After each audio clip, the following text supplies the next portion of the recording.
Oi gente, tudo bem? Eu sou a professora Emily de História e hoje a nossa aula é sobre a Era Vargas. Bom, Getúlio Vargas vai entrar no poder em 1930 e só vai sair de lá em 1945, e depois ele ainda volta. Mas basicamente são 15 anos consecutivos no poder e que aconteceram muitas coisas, por isso essa aula é dividida em duas partes. Primeiro a gente precisa entender como Getúlio chega lá. Afinal de contas, antes dele entrar no poder, nós vivíamos a época de política do café com leite. Então, o cargo de presidente era sempre ocupado uma vez por um paulista, outra vez por um mineiro, que eram os principais estados da economia cafeeira. Bom, até então, quem era o presidente era Washington Luiz, que era um paulista. E estava na vez de indicar um mineiro para então entrar no cargo. Existia toda uma máquina eleitoral que fazia com que isso desse certo. Os votos não eram secretos, muitas vezes pessoas que não estavam vivas votavam, pessoas eram obrigadas a votar, pessoas vendiam o voto, enfim. Era uma máquina eleitoral que fazia dar certo. Mas, em vez de Washington Luiz, então, indicar um mineiro para exercer, para ser eleito para o cargo, ele indica um paulista, quebrando, então, essa aliança ali do café com leite. E o que acontece? Esse paulista, que é, então, Júlio Prestes, vai acabar sendo eleito. Mas, antes disso, o pessoal fica, principalmente de Minas, começa a ficar meio pistola, né? E eles vão, então, se juntar para fazer uma nova campanha e eleger novas pessoas. Inclusive, os outros estados não ficavam muito contentes com essa política, eles também queriam ter voz e vez. E é então que se lança uma candidatura, vamos dizer assim, uma candidatura alternativa, que nesse caso seria Getúlio Vargas, que é do estado do Rio Grande do Sul, criado na campanha, já tem uma vida política lá, já tem bastante prestígio e não está ligado à oligarquia cafeeira, e João Pessoa, que é lá do Nordeste. E daí o que acontece? Mesmo com essa alavancada, eles têm prestígio, eles estão ganhando moral, a oligarquia cafeeira, em pleno 1929, ano da maior crise econômica que já se viveu no mundo, não se sente muito seguro em eleger alguém que não é da oligarquia cafeeira, justamente porque as coisas estão decaindo, eles precisam de muita ajuda e de muita grana. Eles preferem, então, eleger, mesmo que seja contra os princípios que eles estavam seguindo anteriormente, preferem eleger, então, o paulista, que é Júlio Prestes. O que acontece, então, para que Getúlio Vargas consiga entrar no poder? O estopim para que isso aconteça é que João Pessoa é assassinado.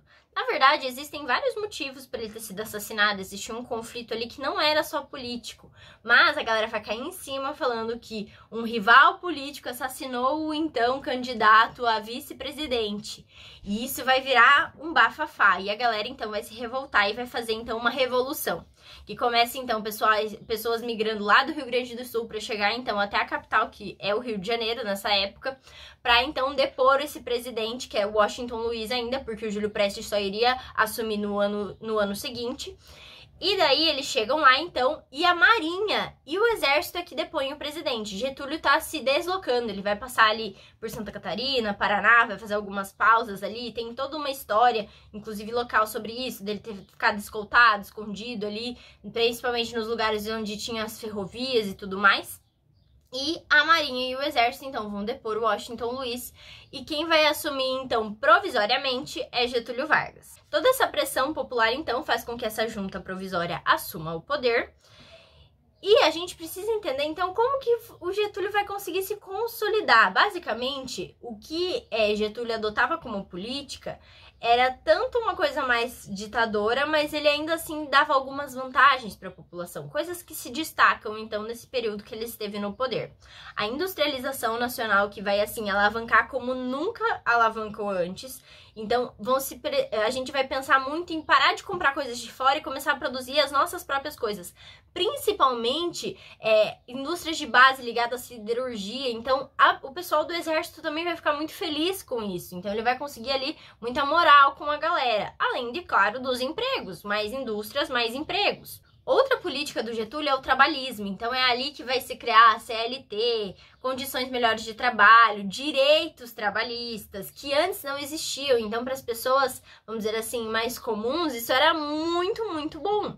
Então, elas não viam Getúlio como uma figura ruim, entende? E outra coisa é a questão das Forças Armadas, então, que vão, ao longo de todo esse período, vão apoiar o Getúlio, não vão estar contra ele. Entendam uma coisa, se o exército está a favor de alguém, é muito difícil tirar essa pessoa do poder. Além disso, Getúlio também tinha apoio da Igreja Católica. Então, muitos padres durante missas falavam a favor do Getúlio e, em troca, ele fazia algumas outras coisas pela igreja, entre elas, o ensino religioso nas escolas. Assim que ele assume o poder, então, basicamente, o Congresso é dissolvido e, então, ele vai ele vai indicar interventores para serem, então, os governadores dos estados. E ele vai indicar pessoas da confiança dele, pessoas que ele ache que sejam corretas. Entre eles, os tenentes. O tenentismo tinha um grande, vamos dizer assim, prestígio nessa época. Então, muitos tenentes vão ser indicados como interventores dos estados. E justamente para ter um controle de tudo isso, é que o Getúlio vai começar a indicar políticas, departamentos, ministérios para cuidar do café, que era então o nosso ápice da economia. Inclusive, o Getúlio vai comprar, então, todos os estoques de café. Pensem que a gente acabou de sair da crise de 29.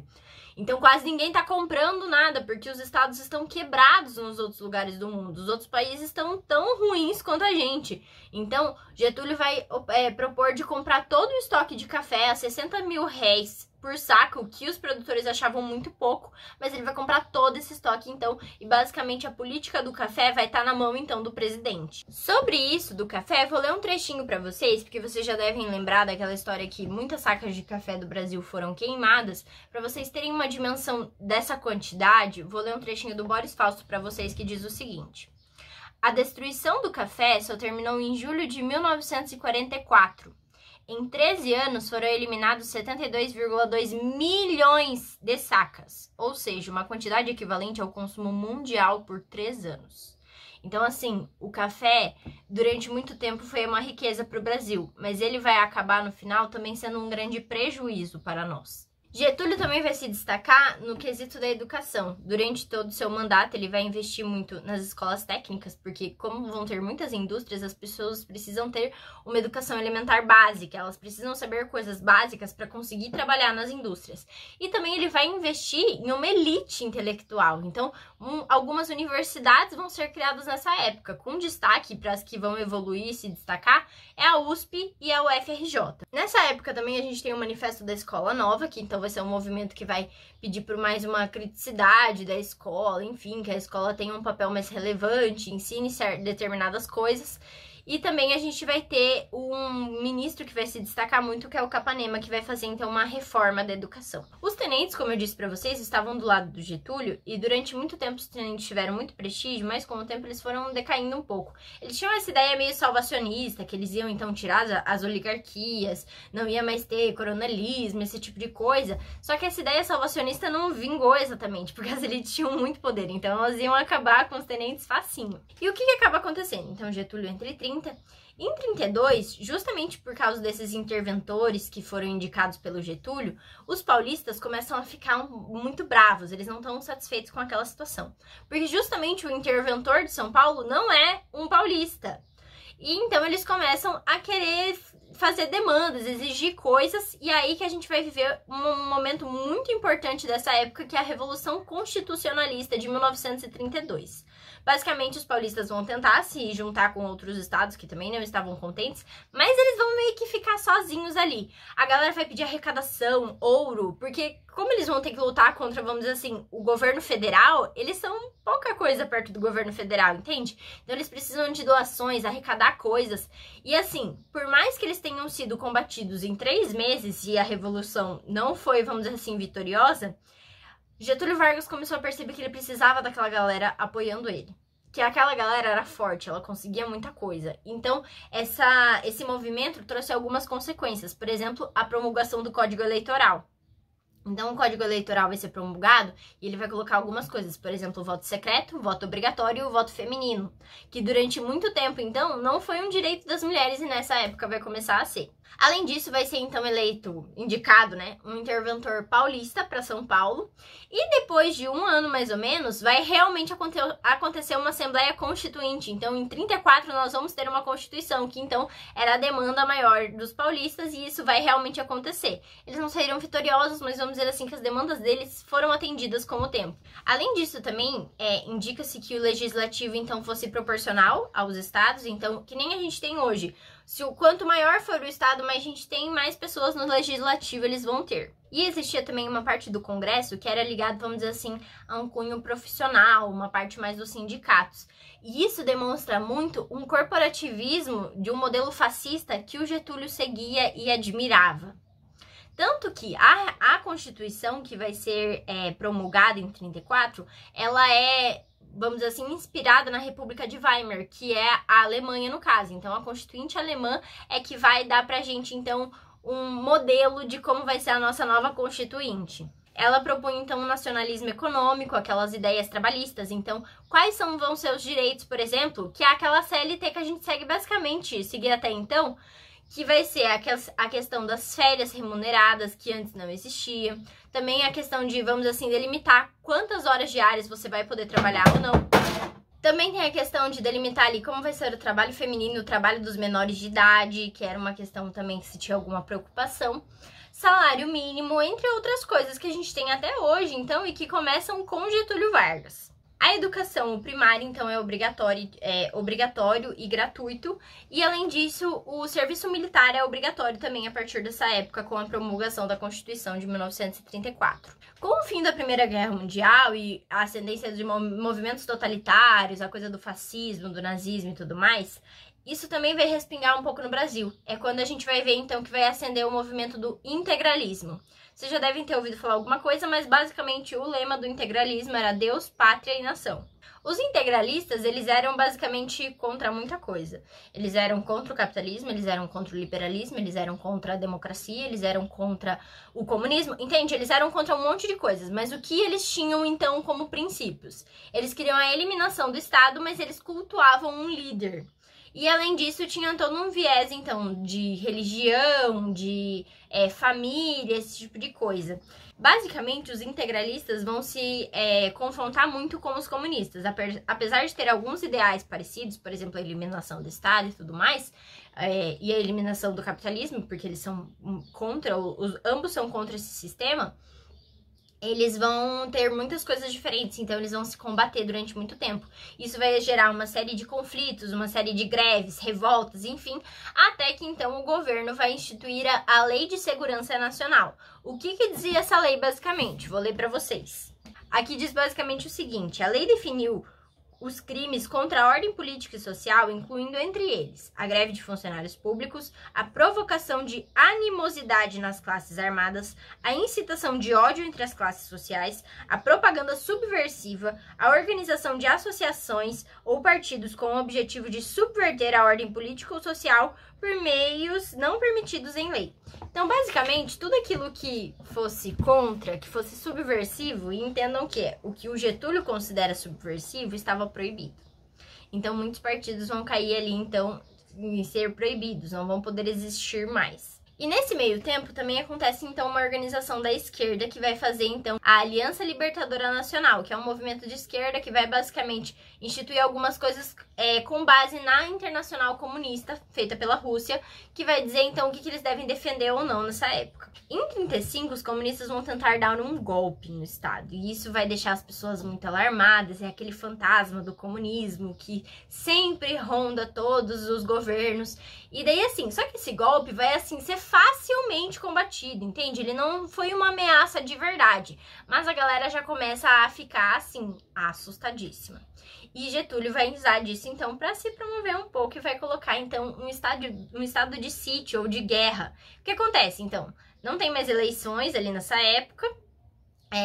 Ele vai dissolver o Congresso e a Câmara novamente, vai colocar novos interventores. Quem fosse aliado ou, vamos dizer assim, se simpatizasse com as ideias comunistas ia ser perseguido, caçado. Então, basicamente, é uma censura e uma perseguição àqueles que são, vamos dizer assim, comunistas. Entendam que o Getúlio, quando foi colocada a Constituição, ele foi eleito de forma indireta pelo Congresso.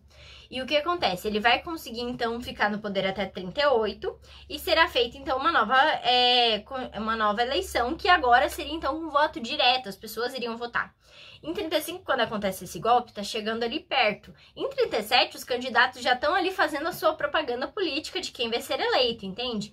E então o Getúlio começa a colocar esses estados e tudo mais e começa a armar um golpe. que vai acontecer, então, realmente em 37. Só que para esse golpe acontecer, entendam, tem uma hora que o estado de sítio não vai mais conseguir ser aprovado. As pessoas vão pensar assim, não, tá, já deu, entendeu? Não foi tanto assim. A gente tem eleições chegando, a gente precisa fazer as coisas funcionarem. A gente não pode ficar em estado de sítio o tempo todo, entende? E daí o Congresso, então, não vai mais aprovar o estado de sítio. E aí que vem a maior fake news da história brasileira, que é o Plano Cohen. O Plano Cohen, ou Cohen, ele é basicamente uma história que os integralistas meio que criaram sobre um possível ataque comunista ao Brasil, que eles iam tomar o poder e tudo mais. Só que assim, não passava de uma história, não era real. Só que Cohen é um nome muito comum dos judeus, então tem toda aquela coisa do antissemitismo. Entendam que nessa época o nazismo tá vigorando. O Getúlio acorda um pouco com essas ideias, ele é meio partidário do fascismo e do nazismo, então eles vão usar disso, e assim, vai ser uma fake news espalhada por todos os lugares, os jornais vão falar disso, então as pessoas vão acreditar. E é com base no Plano Cohen, então, que ele vai conseguir finalmente fazer um golpe. E esse golpe já estava programado, então ele colocou pessoas para ir conversarem com os governadores dos estados e tudo mais. Então, tipo assim, já tava todo mundo ok. Muitos dos candidatos de 37 vão começar a falar, não, gente, vocês não podem deixar isso acontecer. Mas vai acontecer, inclusive o golpe vai ser adiantado um pouco. Ele estava marcado para o dia 15 de novembro e ele vai acontecer no dia 10. Sobre o Estado Novo a gente conversa num próximo vídeo. Espero que vocês tenham entendido, que tenha ficado claro. Qualquer coisa estou à disposição. Beijo!